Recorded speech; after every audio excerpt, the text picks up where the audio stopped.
اللہ اکبر سبحان اللہ الحمدللہ استغفر اللہ نحمدہ و نصلی علی رسولہ الکریم اما بعد اعوذ باللہ من الشیطان الرجیم بسم اللہ الرحمن الرحیم۔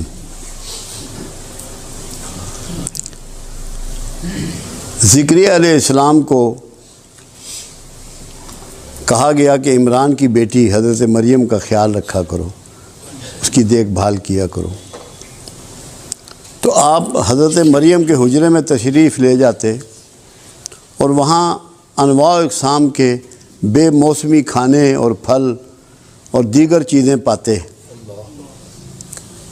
تو مریم علیہ السلام سے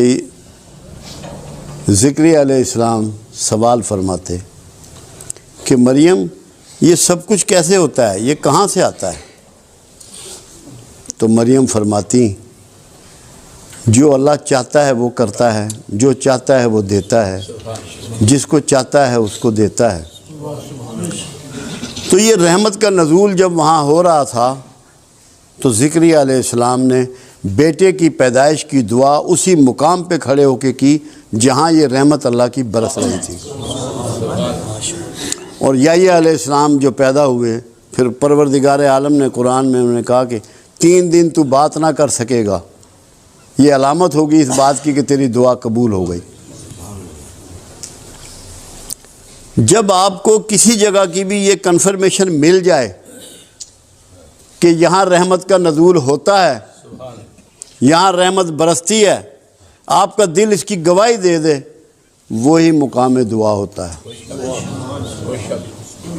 اگر آپ یہاں آتے ہیں اور اس وہمے کے ساتھ آتے ہیں کہ یہاں رحمت اور برکت کا نزول نہیں ہے تو کوئی دعا نہ کرے۔ اور اگر آپ کا یہ یقین ہے کہ یہاں کچھ نہ کچھ غیر معمولی ہے، کچھ نہ کچھ اس کی رحمت برستی ہے، تو دعا ضرور کیجئے گا، انشاءاللہ آپ کی دعائیں اللہ قبول فرمائے گا۔ ایک تو یہ میں نے بات کرنی۔ دوسری بات یہ ہے کہ قرآن ہمیں یہ سکھاتا ہے کہ کیا ہو گیا ان لوگوں کو کہ جو اپنی جانوں پر ظلم کر بیٹھے ہیں، کیوں نہیں میرے رسول کے پاس جاتے اور درخواست گزار ہوتے کہ ہمیں اللہ سے بخشش لے دو، اور رسول تمہارے لیے بخشش مانگے اور میں بخش دیتا۔ کیا یہ اسی زمانے کے لیے بات تھی؟ محدود بات تھی؟ یہ قیامت تک کے لیے ہے، کیونکہ جب قرآن میں مینشن ہو گئی، قرآن کی بات، قرآن کا رول بعد از قیامت بھی ہے، یہ ہمیشہ کے لیے معاملہ طے ہو گیا۔ جب آپ درود شریف پڑھتے ہیں، جب سرکار پہ سلام بھیجتے ہیں تو آپ کی بات پوری پہنچتی ہے، مگر ہمیں کرنا کیا ہے؟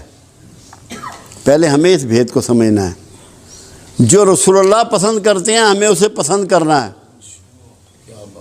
جو رسول اللہ ناپسند کرتے ہیں ہمیں اسے ناپسند کرنا ہے۔ خالی کھلی کام نہیں چلے گا کہ آپ یہ سمجھیں کہ بس آپ کی دعائیں قبول ہو جائیں گی، آپ کی بخشش ہو جائے گی۔ آپ کو رسول اللہ کے گروہ میں شامل ہونا پڑے گا۔ معافی لینے کے لیے کچھ طریقے آپ کو بدلنے پڑیں گے۔ حالانکہ اللہ کے حبیب صلی اللہ علیہ وسلم نے اس کی نشاندہی فرما دی کہ ایک ایسا زمانہ آئے گا، لوگوں نے نہ مجھے دیکھا ہوگا نہ میری آواز کو سنا ہوگا، مگر مجھ سے محبت کرتے ہوں گے۔ خوش نصیب ہے وہ شخص جس کے سینے میں کملی والے کی محبت جو ہے وہ جاگ جائے، پیدا ہو جائے۔ یہ اللہ کی مہر کے بغیر نہیں ہو سکتی، یہ ممکن نہیں ہے۔ تو جب اللہ یہ مہر کر دے اور یہ پیدا ہو جائے تو اس کا مطلب یہ ہے کہ بات جو ہے وہ بن جانی ہے۔ اب دیکھنا یہ ہے کہ ہم زیادہ وہ کام کرتے ہیں جو رسول اللہ کو پسند نہیں ہے۔ غصہ ہے، نفرت ہے، حسد ہے، ضد ہے، دشمنی ہے، عصبیت ہے، منافقت ہے، جھوٹ ہے۔ کیا یہ چیزیں عمل میں لانے کے باوجود آپ سمجھتے ہیں کہ آپ کا رسول اللہ سے گہرا تعلق ہے، پیار کا تعلق ہے؟ محبت کا تعلق ہے، یہ اپنے آپ کو دھوکہ دے رہے ہیں۔ آپ کو سچائی اپنانی پڑے گی، محبت اپنانی پڑے گی، شرافت اپنانی پڑے گی، پاکیزگی اختیار کرنی پڑے گی، یہ آپ کو چینج کرنا پڑے گا۔ اب آپ دیکھیے کہ کچھ لوگ آپ کے پاس آئے اور انہوں نے کہا کہ رسول اللہ صلی اللہ علیہ وسلم، ہم جب آپ کے پاس آتے ہیں تو جو اصحاب صفہ آپ کے پاس بیٹھے ہوتے ہیں، ان کی جوئیں ہمیں چڑھ جاتی ہیں، ان کی جوئیں ہمیں چڑھ جاتی ہیں، ہمارے لیے ملاقات کا ٹائم کچھ الگ کر دیجئے۔ میرے آقا کو تکلیف بہت پہنچی، انتہائی ذوق پہنچا۔ آپ نے ان کے لیے نہ کوئی ٹائم مقرر کیا، نہ اس بات کا جواب دیا، خاموش ہو گئے۔ مگر اس دن آپ نے ایک دعا فرمائی، اے اللہ، یہ میرے آقا کی دعا ہے، مجھے مسکینوں میں رکھ، انہی میں مارنا اور انہی میں اٹھانا۔ اب یہ آپ لوگوں کے لیے ہے آج۔ اگر آپ کو مسکین برا لگتا ہے، آپ کا کملی والے سے تعلق نہیں ہے۔ مسکینوں کو اپنا لو، دھتکارو مت، گندے کپڑے والے کو اپنے سے دور مت کرو، کمزور حیثیت کے آدمی سے نفرت مت کرو۔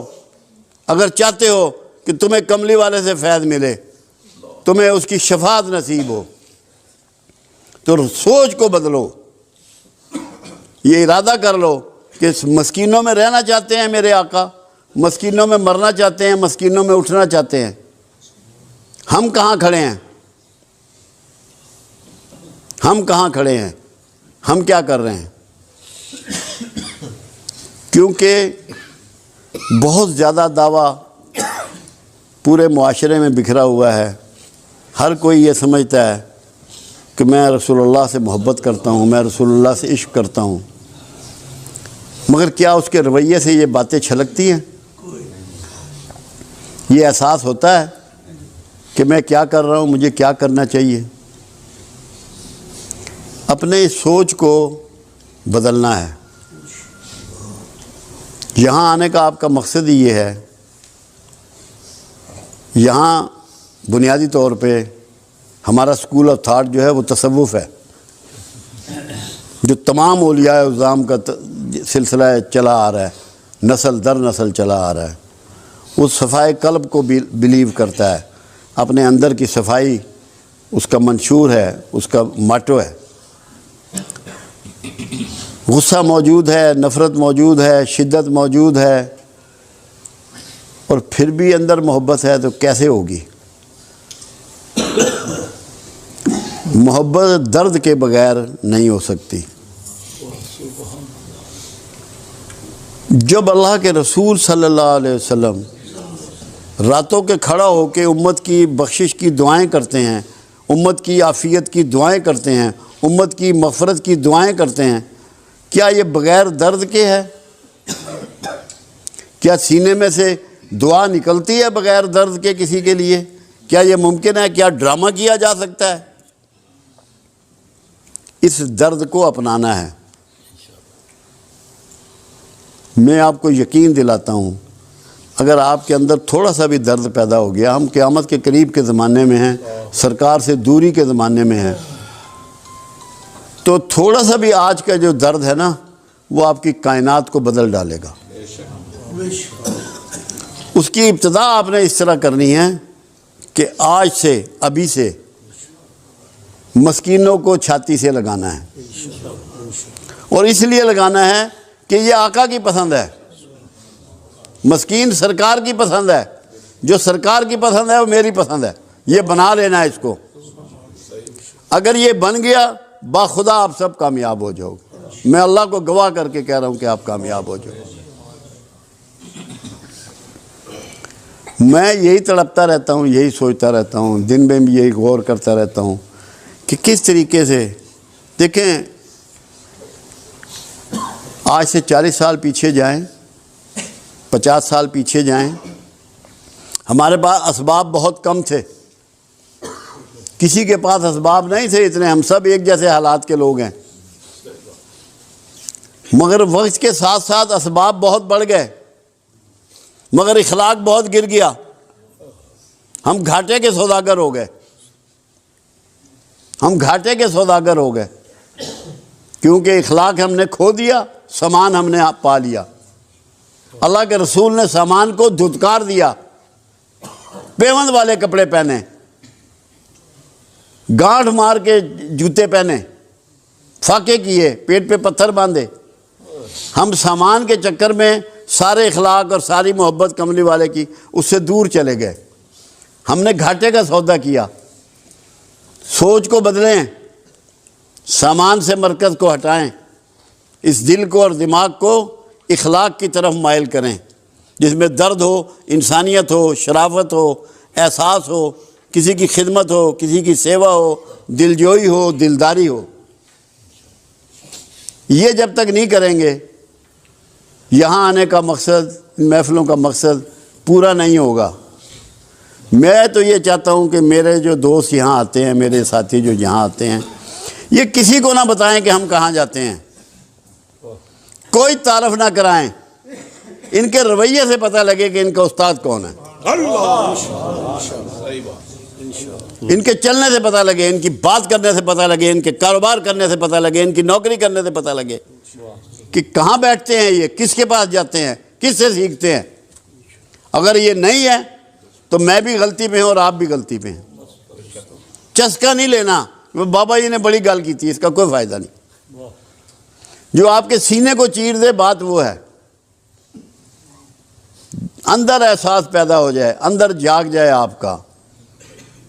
میں پتہ ہو تنہائی میں اسی لیے ظفر صاحب، آج مجھے ٹیلی فون پہ صبح بات ہو رہی تھی، منڈی باؤدین، کہنے لگے آپ نے جو فارمولہ دیا ہے اس پہ میں غور کرتا ہوں تو حیران رہ جاتا ہوں۔ میں نے تقوی کے لیے ان کو یہ سمجھایا تھا کہ تقوی وہ ہے، متقی وہ ہے جس کی تنہائی پاکیزہ ہے، جس کی تنہائی پاک ہے۔ اگر آپ کی تنہائیوں میں خیالات اچھے نہیں ہیں تو آپ متقی نہیں ہیں۔ تو یہ سمجھنے کی چیزیں ہیں۔ آج میرا دل تھا کہ جتنے دوست آئے ہیں، کوئی بندہ ہم میں سے ایسا نہ ہے جس کے کوئی جسمانی، کوئی نفسیاتی، کوئی معاشرتی، کوئی معاشی، کوئی روحانی مسائل نہ ہوں۔